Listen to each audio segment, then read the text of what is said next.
Hello students, आज हम लोग डिस्कस करेंगे क्लास 12 रसायन विज्ञान के चैप्टर नंबर 8 के अंतर्गत डी ब्लॉक तत्वों के ऑक्साइड के प्रकार व उनकी प्रकृति तथा मुख्य रूप से हम पोटेशियम डाइक्रोमेट बनाने की विधि व उसके ऑक्सीकारक गुण के बारे में। तो काफ़ी इम्पोर्टेंट होने वाला है वीडियो। तो देखते हैं ऑक्साइड्स, डी ब्लॉक तत्वों के या संक्रमण तत्वों के ऑक्साइड के बारे में। देखिए, डी ब्लॉक के जो तत्व होते हैं, डी ब्लॉक के तत्व चूँकि परिवर्ती संयोजकता प्रदर्शित करते हैं, इसलिए ये ऑक्सीजन के साथ विभिन्न प्रकार के ऑक्साइड बनाते हैं, विभिन्न सूत्र के ऑक्साइड बनाते हैं। वो सूत्र कौन कौन से होते हैं? एमओ प्रकार का ऑक्साइड बनाता है, MO2, M2O3, M3O4, M3O4, M2O5, M2O5, MO3 आदि सूत्र के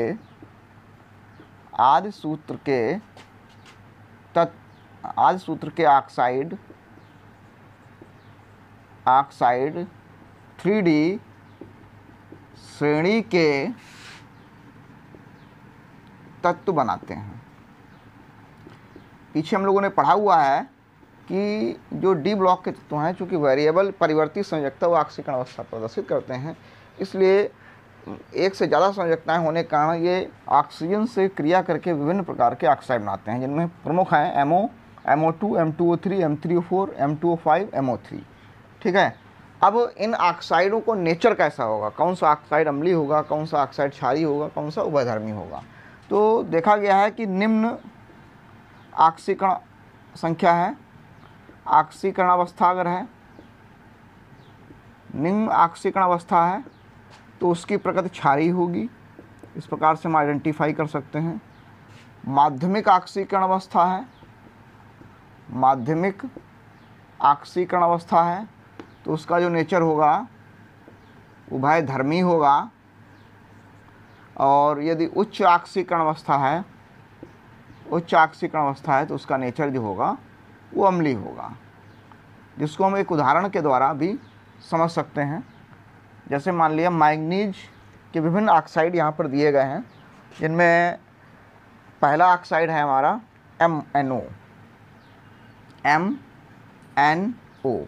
तो MnO में ऑक्सीजन की ऑक्सीकरण संख्या -2, तो Mn की हो जाएगी +2। तो ये निम्न ऑक्सीकरण अवस्था हो गई, इसलिए इसका जो नेचर होगा वो कैसा होगा? बेसिक मीन्स क्षारीय होगा, ये ऑक्साइड क्षारीय होगा।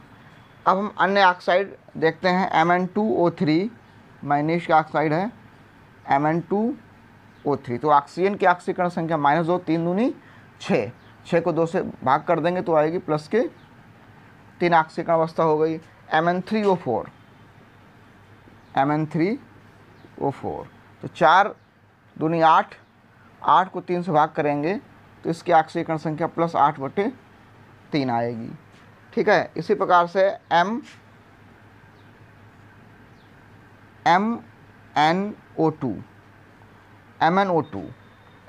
ऑक्सीजन की -2 हो गई तो 2 दूनी 4, +4। तो ये माध्यमिक ऑक्सीकरण अवस्थाएं हैं। इन माध्यमिक ऑक्सीकरण अवस्थाओं में जो मैंगनीज के ऑक्साइड जो होंगे, इनका जो नेचर होगा उभय धर्मी प्रकृति होगी। कैसी प्रकृति होगी? उभय धर्मी प्रकृति होगी। अब हम देखते हैं Mn2O7। तो यहाँ पर Mn2O7 में ऑक्सीजन के ऑक्सीकरण क्या -2, 7 दूनी 14, 14 को 2 से भाग करेंगे तो +7। ये उच्च ऑक्सीकरण अवस्था हो गई, इसलिए इस ऑक्साइड की प्रकृति कैसी हो जाएगी? अम्लीय। तो इस प्रकार से उदाहरण द्वारा समझ सकते हैं, अगर निम्न ऑक्सीकरण अवस्था क्षारीय है, माध्यमिक उभयधर्मी है और उच्च ऑक्सीकरण अवस्था में ऑक्साइड जो होते हैं अम्लीय हो जाते हैं। अब जो ऑक्साइड जो होते हैं, ऑक्साइड जब अम्ल या क्षार में घुलकर क्या बना देते हैं? ऑक्सोमेटालिक लवण। क्या बनाते हैं?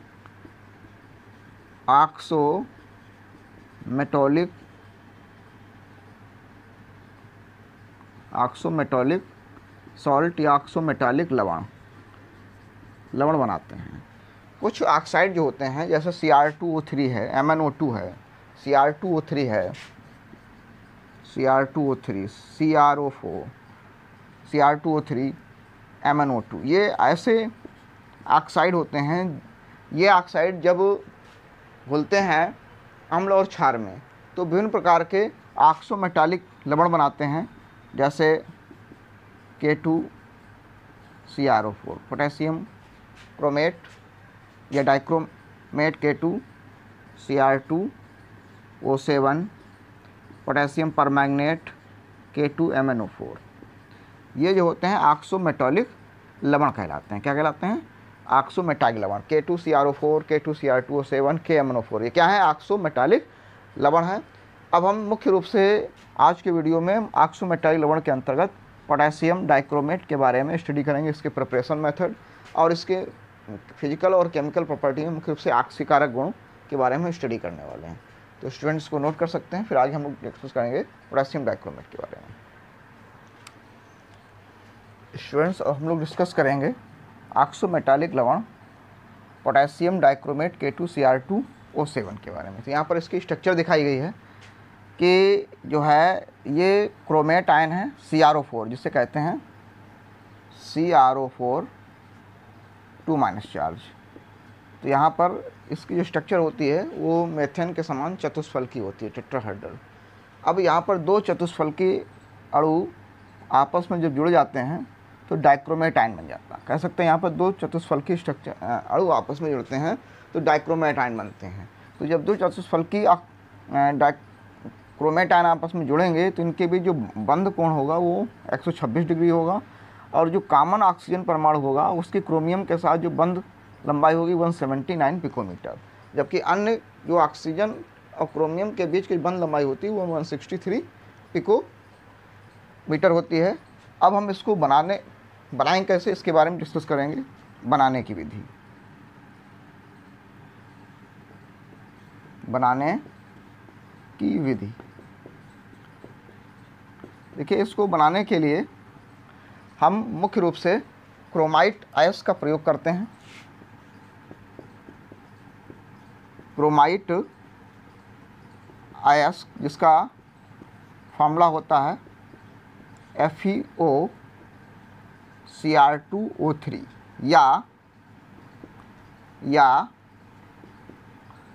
FeCr2O4। ये क्रोमाइट अयस्क का फार्मूला है FeOCr2O3 या FeCr2O4। इस क्रोमाइट अयस्क के द्वारा हम मुख्य रूप से पोटेशियम डाइक्रोमेट का निर्माण 3 पदों में करते हैं। तो पहला जो पद होता है, सबसे पहले हम क्रोमाइट जो अयस्क होता है इसको हम सोडियम क्रोमेट में परिवर्तन करेंगे। सबसे पहला स्टेप जो होगा, क्रोमाइट अयस्क का सोडियम क्रोमेट में परिवर्तन। तो इसके लिए हमें क्या करना पड़ता है, जो क्रोमाइट ओर होता है FeCr2O4, इसमें जो है हम क्या मिला देते हैं, सोडा एस या सोडियम कार्बोनेट कह सकते हैं, सोडियम या पोटेशियम कार्बोनेट, दोनों में से किसी एक को मिला सकते हैं। और बिना बुझा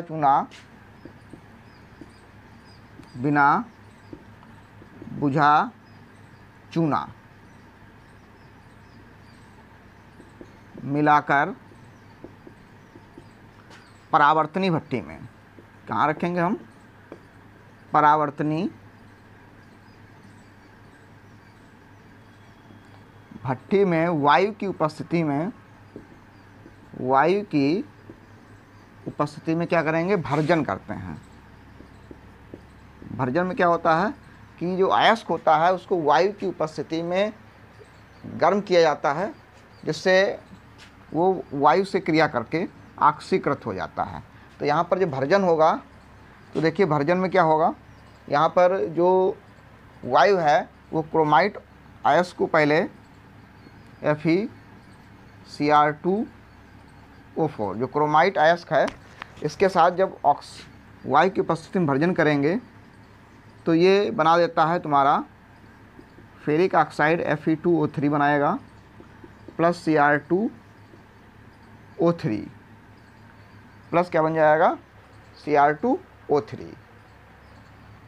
2 4 3 12 2 3 6 12 6 18 4 6 16 2 18। अब आगे क्या होगा कि जो क्रोमाइट से हमें क्रोमियम ऑक्साइड जो बनता है प्राप्त होता है, ये chromium oxide Cr2O3 sodium carbonate द्वारा ऑक्सीकृत हो जाएगा Na2CO3 प्लस 6O2। तो जब ऑक्सीकृत होगा तो देखिए यहाँ पर क्या प्राप्त होगा हमें, यहाँ पर ये बन जाएगा sodium chromate Na2CrO4 plus 8CO2 क्या बनता है 8CO2। अब दोनों को हम स्टेप्स को अगर जोड़ देंगे तो देखिए हमें क्या प्राप्त होगा, यहाँ पर 4 FeCr2O4 प्लस 8 Na2CO3 और 6O2O2 7O2। यहाँ पर ये जो 4 Cr2O3 हैं ये बाएं दाएं कट जाएंगे और बचेगा हमारे पास 2 Fe2O3 plus 8 Na2CrO4 plus 8CO2। तो इस प्रकार से स्टूडेंट्स हम लोगों ने देखा कि जो हमारे पास क्रोमाइट आयर और था, क्रोमाइट आयर्स जो था उसको हमने भर्जन किया सोडियम कार्बोनेट और बिना बुझे चूने के साथ मिलाकर, तो यहाँ पर हमें सोडियम क्रोमेट बना प्राप्त हुआ। तो इसमें जो सोडियम कार्बोनेट है वो सोडियम कार्बोनेट के कारण जो है ये सोडियम क्रोमेट बन रहा है। लेकिन यहाँ बिना बुझे चूने का काम ये होता है कि जो ये मिश्रण होता है क्रोमाइट और सोडियम डाइक्रोमेट के, इस मिश्रण को सरंध्र रखने का प्रयास रखता है जिससे आसानी से वायु द्वारा इसका ऑक्सीकरण हो जाए। अगर पूछ दिया जाता है कि बिना बुझे चूने का वर्क क्या है, तो बिना बुझे चूना क्या करता है कि इस पूरे मिश्रण को क्रोमाइट अयस्क और सोडियम कार्बोनेट के मिश्रण को सरंध्र रखता है जिससे वायु द्वारा ऑक्सीकरण आसानी से हो जाए। ये फर्स्ट स्टेप हो गया। अब सेकेंड स्टेप में क्या होगा, अब हम सोडियम क्रोमेट को परिवर्तित कर देंगे सोडियम डाइक्रोमेट में, ये सेकेंड स्टेप होगा। तो लिखा जाएगा सोडियम क्रोमेट का सोडियम डाइक्रोमेट Na2Cr2O7 में परिवर्तन। ये परिवर्तन कैसे होगा, सोडियम क्रोमेट का सोडियम डाइक्रोमेट में परिवर्तन कैसे होगा, सोडियम कार्बोनेट को हम घोल लेंगे, विलेन बना लेंगे जल में घोलकर, और इस विलेन की हम सोडियम कार्बोनेट डाइक्रोमेट में परिवर्तन करने के लिए हम सल्फ्यूरिक अम्ल विलेन से क्रिया कराएंगे। तो जब Na2CrO4 जो क्रोमेट है Na2CrO4, इस विलेन की क्रिया होगी सल्फ्यूरिक अम्ल H2SO4 के साथ में।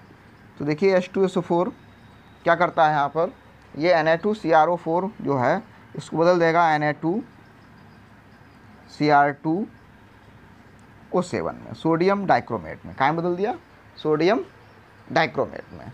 अब सोडियम जो डाइक्रोमेट बना, अब इस सोडियम डाइक्रोमेट के साथ में यहाँ पर बनेगा Na2SO4।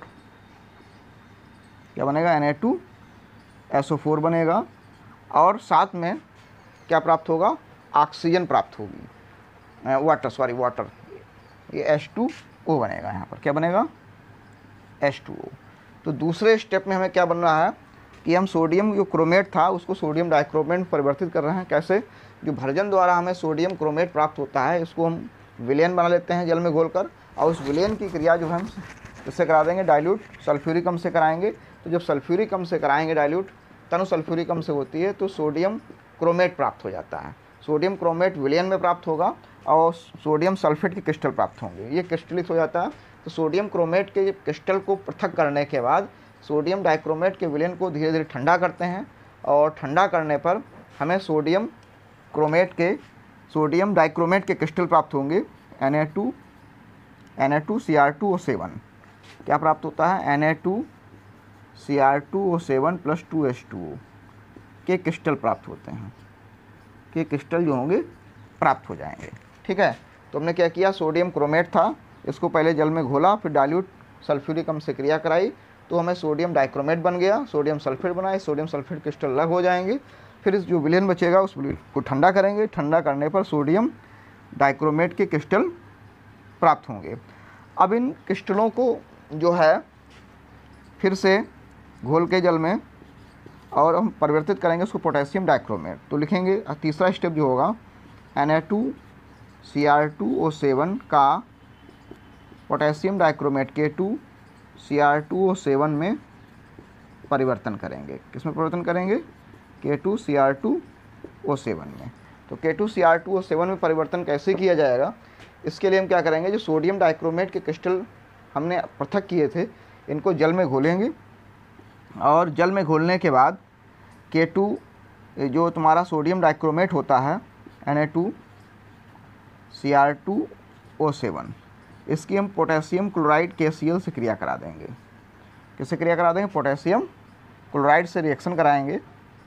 जब पोटेशियम क्लोराइड से रिएक्शन होगी तो यहाँ पर क्या होगा, सोडियम क्लोराइड अलग हो जाएगा 2NaCl के रूप में, और 2NaCl के रूप में अलग होने के बाद यहाँ पर बनेगा K2Cr2O7।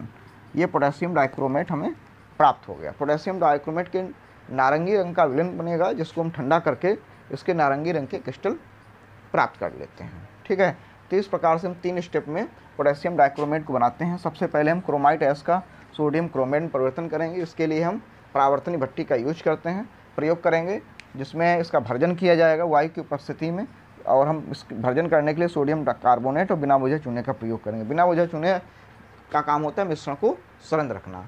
फिर जब सोडियम क्रोमेट बन गया तो इसको विलयन में घोलकर इसकी हम सल्फ्यूरिक अम्ल सल्फ्यूरिक अम्ल से क्रिया कराएंगे तो सोडियम क्या बनेगा, सोडियम डाइक्रोमेट बन जाएगा।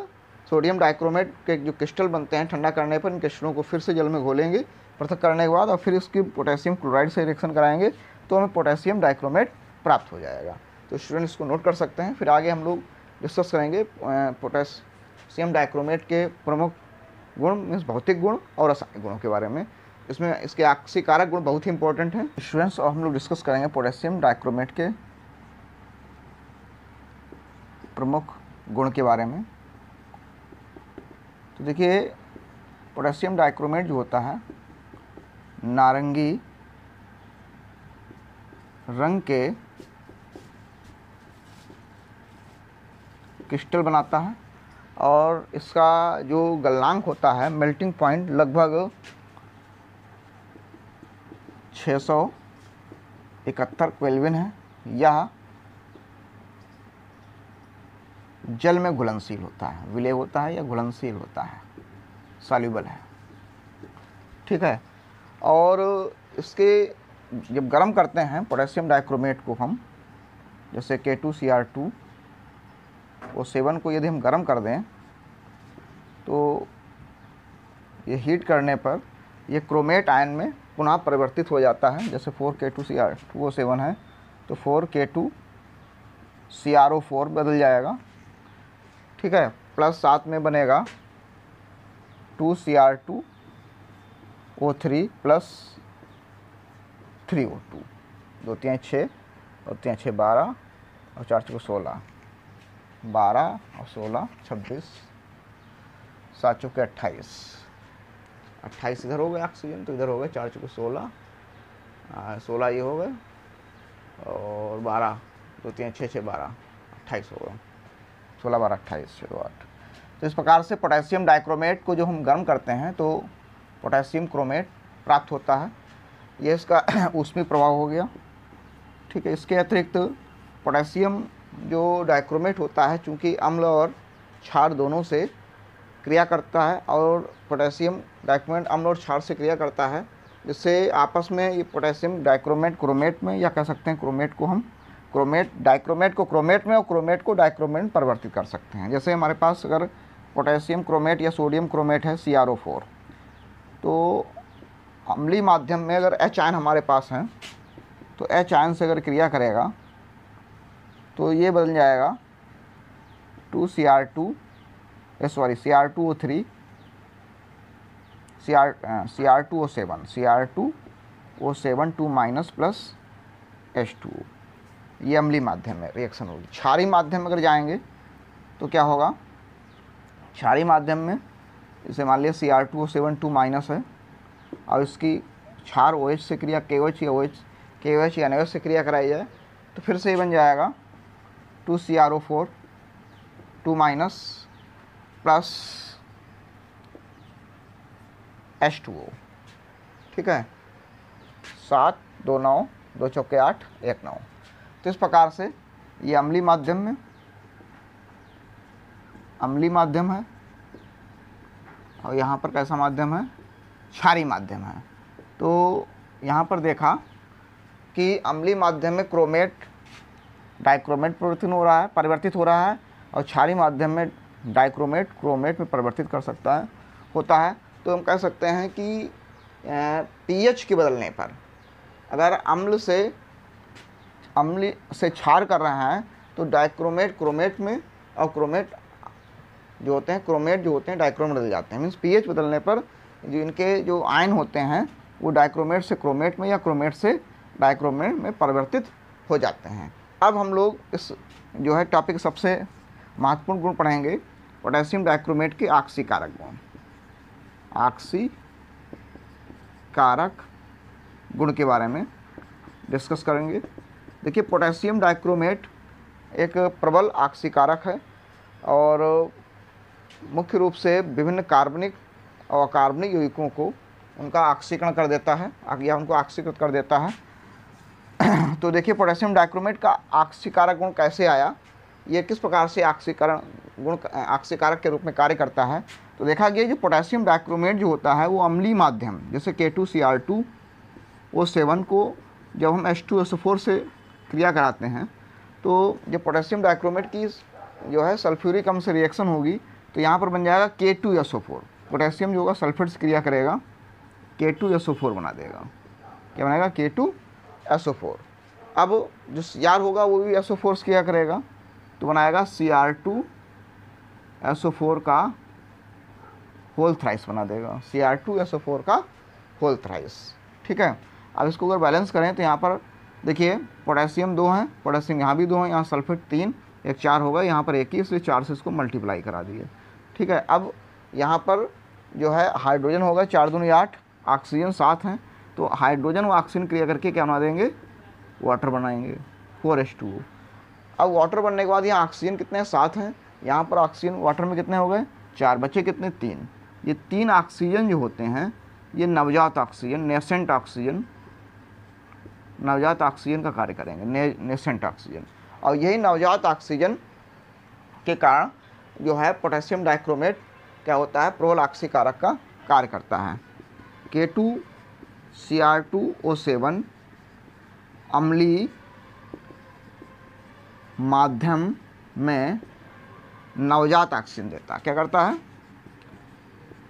नवजात ऑक्सीजन देता है, अतः यह एक प्रबल ऑक्सीकारक है, स्ट्रॉन्ग ऑक्सीडाइजिंग एजेंट, प्रबल ऑक्सीकारक है। क्या है, प्रबल ऑक्सीकारक है। अब अगर हम इसको आयनिक फॉर्म में लिखेंगे तो देखिए आयनिक फॉर्म में हम किस प्रकार से लिख सकते हैं इसको, यहाँ पर Cr2O7 2 माइनस है और ये परिवर्तित होगा काहे में, Cr3 प्लस में। तो यहाँ Cr2 है तो यहाँ पर 2 से मल्टीप्लाई करा देंगे, ठीक है। अब यहाँ पर ऑक्सीजन कितने हो गए, ऑक्सीजन है यहाँ पर 7, यहाँ पर ऑक्सीजन है नहीं, इसलिए क्या करेंगे 7H2 होंगे। जब 7H2 होंगे तो यहाँ पर हाइड्रोजन कितने हो गए, 7 दूनी 14, तो क्या आएगा 14H प्लस आ जाएगा, 14H प्लस, ठीक है। अब हम चार्ज को अगर बैलेंस करेंगे तो यहाँ पर चार्ज कितना होगा, देखिए 14 में से 2 गए, प्लस के 12, यहाँ प्लस के 6, तो चार्ज यहाँ 6 का ज़्यादा है तो यहाँ पर हम 6 इलेक्ट्रॉन को ऐड कर देंगे। जब 6 इलेक्ट्रॉन को ऐड कर देंगे तो यहाँ पर दोनों बाएं और दाएं जो आवेश होगा वो बराबर हो जाएगा। भाई देखेंगे अगर 6 और 2 8, 14 में से 8 गए, 6 यहाँ पर 2 3 6, तो इसको ही हम आयनिक फॉर्म में लिख सकते हैं इस प्रकार से। अब हम लोग जो है पोटेशियम डाइक्रोमेट के आक्सीकारक गुण के बारे में पढ़ेंगे। जैसे ये आयोडाइड आयन को आयोडीन में परिवर्तित कर देता है, सल्फाइड आयन को सल्फर में परिवर्तित कर देता है, फेरस आयन को फेरिक आयन में परिवर्तित करेगा, SO3 2- आयन को सल्फाइड आयन को सल्फेट SO4 2- आयन में परिवर्तित कर देता है, हाइलाइड को हाइलोजन में परिवर्तित कर देता है।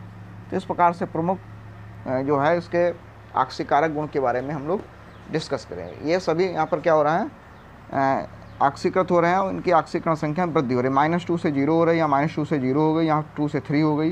तो इस प्रकार से यहाँ पर हम लोग इनके आक्सीकारक गुणों के बारे में पढ़ेंगे। इसको नोट कर सकते हैं, फिर आक्सीकारक गुण देखते हैं। तो स्टूडेंट्स हम लोग देखते हैं आक्सीकारक गुण के प्रमुख उदाहरण। नंबर 1,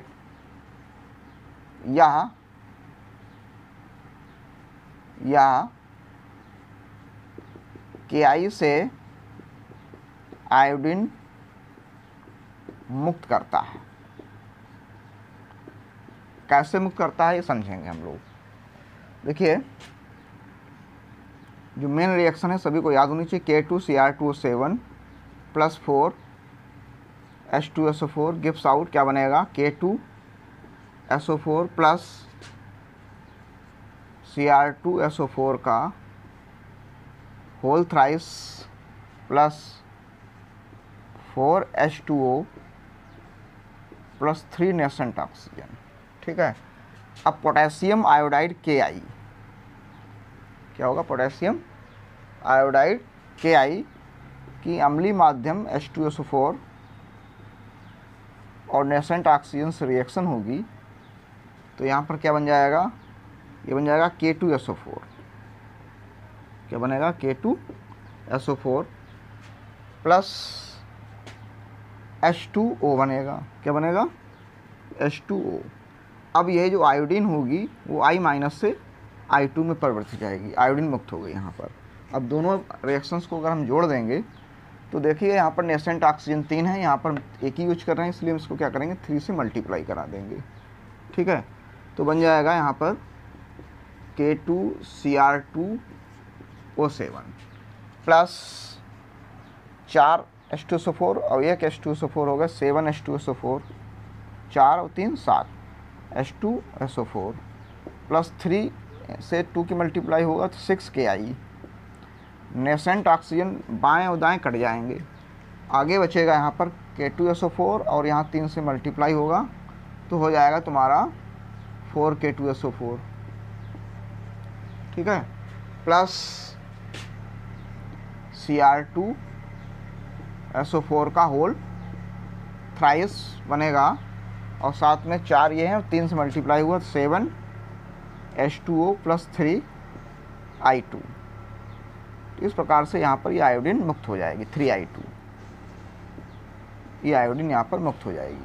अगर हम इस अभिक्रिया को आयनिक फॉर्म में लिखना चाहते हैं तो कैसे लिखेंगे, हम बाएं दाएं जितने भी आयन हैं उनको मतलब यौगिक हैं इनको आयन फॉर्म में ले जाएंगे तो K2SO4 को 2K+ लिख सकते हैं और Cr2O7 2- + 14H+ + 7 SO4 2- + 6K+ + 6 I- gives out हो जाएगा 4 दूनी 8 K + 4 SO4 2- + 2 Cr 3+ होगा और 3 SO4 2- + 7 H2O + 3 I2। ठीक है। अब देखिए यहाँ पर पोटेशियम के 6 और 2 8 आयन और पोटेशियम के 8 आयन कट जाएंगे। सल्फेट के SO4 के 7 आयन हैं और यहाँ 4 और 3 7 आयन ये कट गए।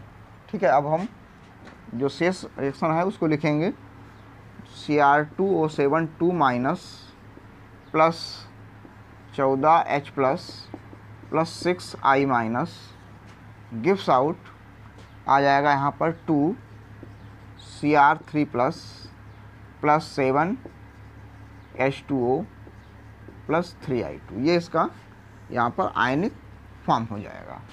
देख सकते हैं ये अब क्रिया बैलेंस है नहीं, यहाँ पर सभी परमाणु दोनों पक्षों में बराबर होना चाहिए और चार्ज भी बराबर होना चाहिए। तो देखिए यहाँ पर चार्ज है 14 प्लस के हैं माइनस के हैं, 6 2 8, तो 14 में से 8 चले गए, 14 में से 8 चलेंगे 6, यहाँ भी 2 तिहाई 6, तो चार्ज बराबर है। परमाणु यहाँ 2 हैं, यहाँ भी परमाणु Cr के 2 हैं, ऑक्सीजन के 7 हैं, 7 ऑक्सीजन के हो गए, हाइड्रोजन 14 है, 7 दूनी 14 हो गए, आयोडीन 6I माइनस है, यहाँ पर 3 दूनी 6 आयोडीन परमाणु होती है। इस प्रकार से ये क्रिया संतुलित होगी आयनिक फॉर्म में, ये इसका आणविक फॉर्म हो गया और ये इसका आयनिक फॉर्म हो गया। तो इस प्रकार से ये पहला ऑक्सीकारक गुण हो गया। ये यहाँ पर आयोडीन की देखिए ऑक्सीकरण संख्या माइनस है, यहाँ पर क्या हो गया 0 हो गए, तो ऑक्सीकरण संख्या में वृद्धि हो रही यहाँ पर, तो ये ऑक्सीकृत हो गया। इस प्रकार से आयोडीन ऑक्सीकृत हो रहा है और जो क्रोमियम है वो अपचयित हो रहा है, क्रोमियम जो होगा वो अपचयित होगा। यहाँ पर क्रोमियम की ऑक्सीकरण संख्या अगर निकालेंगे तो देखिए कितनी निकलेगी, 7 दूनी 14, 7 दूनी 14 हो गए और 14 में से 2 गए 12, तो यहाँ पर ऑक्सीकरण संख्या +6 हो गई, यहाँ पर +3 है, मतलब +6 से +3 हो रही, तो क्रोमियम जो होगा वो अपचयित हो रहा है और आयोडीन जो हो रहा है वो क्या हो रहा है, ऑक्सीकृत हो रहा है। इसलिए ऑक्सीकारक गुण बोला, क्योंकि ये क्या करता है, स्वयं तो अपचयित हो जाता है लेकिन दूसरे पदार्थों को क्या करता है, उनका ऑक्सीकरण कर देता है या उनको ऑक्सीकृत कर देता है। ठीक है, सेकंड पढ़ेंगे हम लोग, फेरस लवण का, फेरस लवण,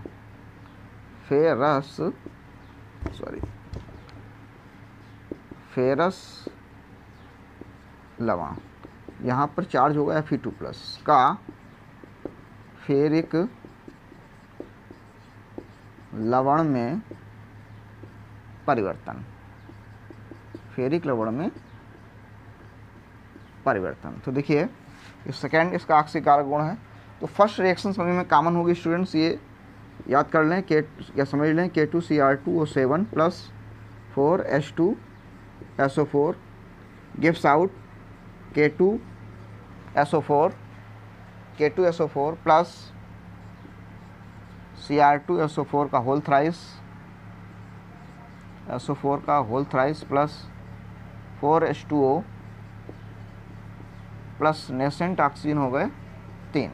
ठीक है, अब हम क्या करेंगे, फेरस लवण ले सकते हैं, मान लीजिए फेरस सल्फेट ले लिया FeSO4, 2FeSO4 plus H2SO4 plus nascent oxygen.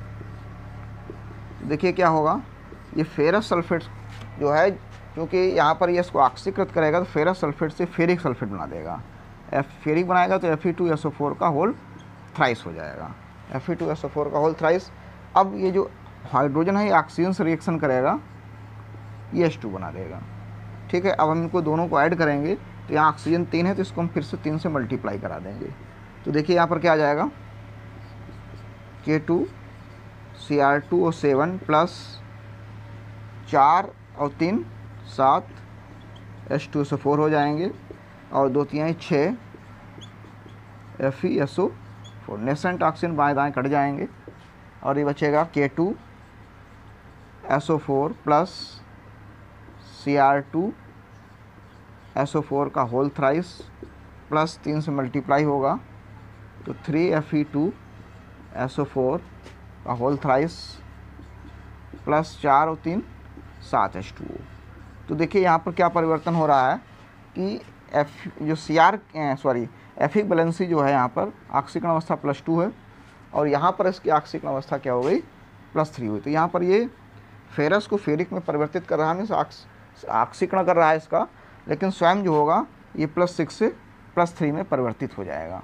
इसको आयनिक फॉर्म में जैसे हमने ऊपर लिखा है इसी प्रकार से आयनिक फॉर्म में लिख सकते हैं। ये सभी आयन टूट जाएंगे, ये Fe2+ बनाएगा, SO4 2- बनाएगा, लेकिन यहाँ पर Fe3+ बना लेंगे, यहाँ SO4 2- बनाएंगे। तो पोटेशियम है, पोटेशियम सल्फेट के आयन सभी काटने के बाद जो हमारी रीमेन रिएक्शन जो बचेगी वो उसका आयनिक फॉर्म होगा। स्टूडेंट्स को आयनिक फॉर्म में आप लोग स्वयं लिख सकते हैं। ठीक है, तो ये हो गए इसके 2 प्रमुख ऑक्सीकारक गुण, इसको नोट कर लीजिए, फिर आगे हम आगे और भी देखते हैं। देखते हैं तीसरा ऑक्सीकारक गुण, या हाइड्रोजन सल्फाइड को सल्फर में ऑक्सीकृत करता है। तो देखिए potassium dichromate K2Cr2O7 plus 4H2SO4 gives out K2SO4 plus 4 plus Cr2SO4 का whole thrice plus 4H2O plus 3 nascent oxygen, ठीक, नवजात ऑक्सीजन। अब देखिए H2S है, क्या है H2S, अगर इसकी नेसेंट ऑक्सीजन से रिएक्शन कराइए तो H2O बन जाएगा ये, और इस सल्फर को मुक्त कर देगा। तो देखिए यहाँ पर क्या हुआ कि ऑक्सीजन एक यूज हो रहा है लेकिन निकल रहा है 3, 3 से इसको मल्टीप्लाई कराएंगे हम, तो बन जाएगा यहाँ पर K2Cr2O7 plus 4H2SO4 plus 3H2S gives out, ये नेसेंट ऑक्सीजन कट जाएंगे और बचेगा K2SO4 प्लस Cr2SO4 का होल थ्राइस प्लस 4 ये 3 7 H2O प्लस 3S। तो इस प्रकार से यहाँ पर ये सल्फर को ऑक्सीकृत कर देगा। तो यहाँ पर जो क्रोमियम की जो ऑक्सीकरण अवस्था थी +6 थी, ये क्या हो जाती है +2 हो जाती है, +3 सॉरी। तो ये क्या हुआ, अपचयित हुआ, लेकिन ये सल्फर की यहाँ पर ऑक्सीकरण संख्या -2 है और ये क्या हो गई 0 हो गई। तो मतलब ये क्या हुआ, ऑक्सीकरण हो गया, तो इसलिए ऑक्सीकृत कर रहा है।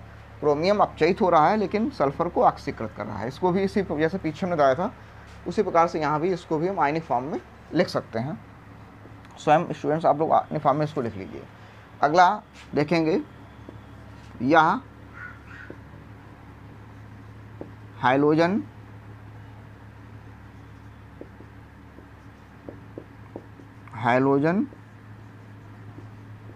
अम्ल HX का मतलब है, HX का मतलब हो गया HCl HBr HI, ठीक है, से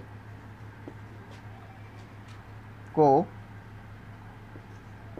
हाइलोजन मतलब क्लोरीन ब्रोमीन आयोडीन में ऑक्सीकृत करता है। क्या करता है, में ऑक्सीकृत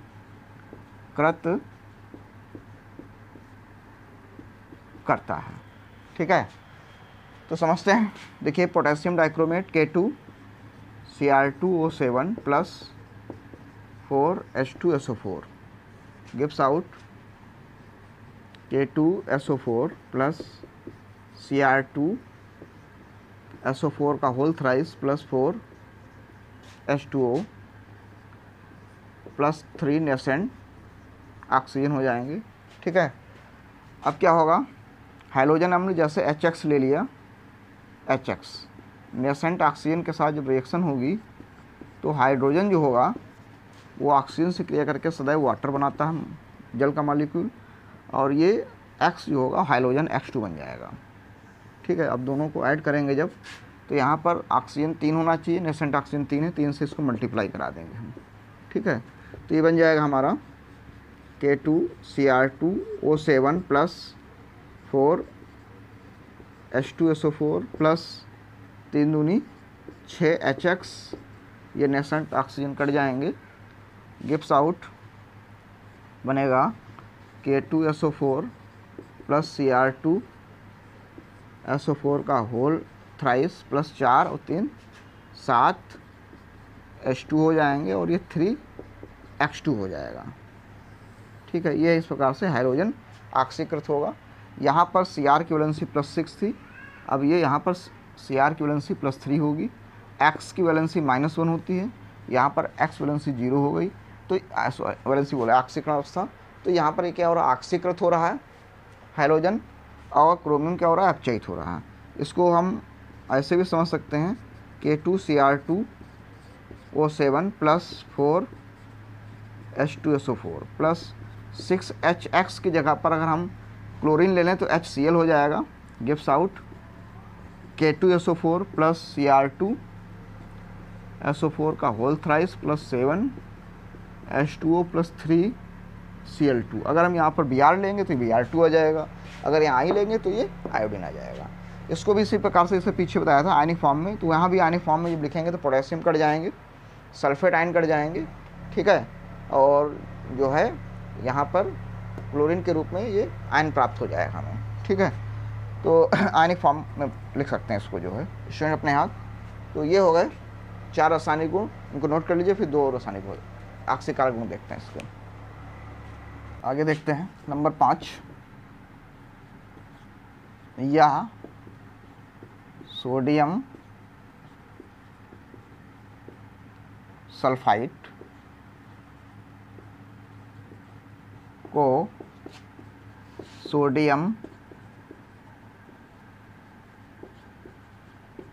सल्फेट में ऑक्सीकृत करता है। तो देखते हैं students, K2Cr2O7 plus 4H2SO4 gives out K2SO4 plus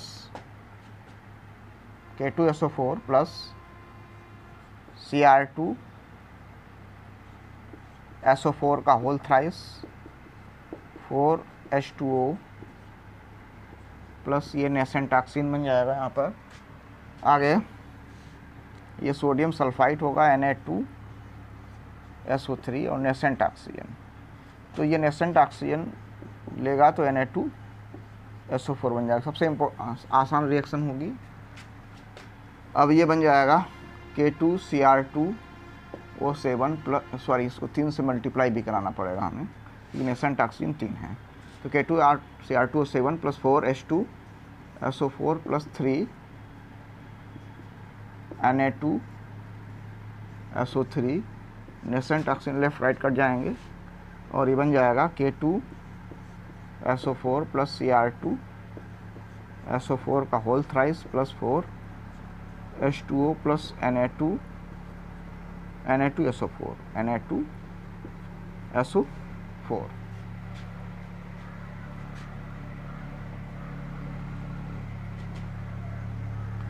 तो यहाँ पर देखिए Cr की ऑक्सीकरण अवस्था +6 से +3 होगी और सल्फेट में SO3 जो होता है SO3 तो सल्फर ऑक्सीजन के 3 दूनी 6, 6 में से 2 गए 4, सल्फर की +4 है यहाँ पर। और ये सल्फेट SO4 2- बन रहा है, तो यहाँ 4 दूनी 8, 8 में से 2 गए 6, तो सल्फर की +6, तो 4 से क्या हो रही है 6 हो रही, मीन्स सल्फर जो होगा, सल्फर की ऑक्सीकरण संख्या में वृद्धि हो रही, तो सल्फाइड से जब सल्फेट बन रहा है तो इसका ऑक्सीकरण हो रहा है, ठीक है, जबकि क्रोमियम का क्या हो रहा है, अपचयन हो रहा है। तो ये इस प्रकार से सल्फाइड को सल्फेट में ऑक्सीकृत कर देता है। और सबसे लास्ट पॉइंट पढ़ते हैं, यह सोडियम आर्सेनाइट को सोडियम आर्सेनेट में ऑक्सीकृत करता है, ठीक है। तो देखते हैं स्टूडेंट्स क्या होता है।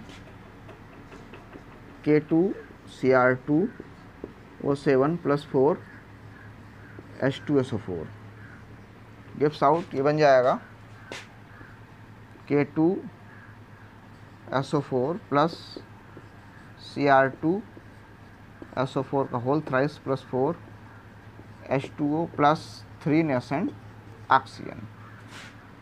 अब इसके बाद सोडियम आर्सेनाइड Na3AsO3 होता है, जब नेसेंट ऑक्सीजन लेंगे तो बन जाएगा Na3AsO4, तो नेसेंट ऑक्सीजन 3 है, तो इसको हम 3 से मल्टीप्लाई करा देंगे और उससे दोनों रिएक्शंस को ऐड कर देंगे। तो K2Cr2O7 plus 4H2SO4 plus 3 Na3 ASO3 gives out K2SO4 plus Cr2SO4 का whole thrice plus 4 H2O plus 3 से मल्टीप्लाई करेंगे तो 3Na3AsO4 हो जाएगा। ठीक है, तो इस प्रकार से ये ऑक्सीकृत हो जाएगा। तो यहाँ पर AS की ऑक्सीकरण संख्या होगी +6 और यहाँ पर AS की ऑक्सीकरण संख्या होगी +8। तो ये ऑक्सीकृत हो रहा है, जबकि क्रोमियम यहाँ पर +6 से +3 हो रहा है, ये अपचयित हो रहा है।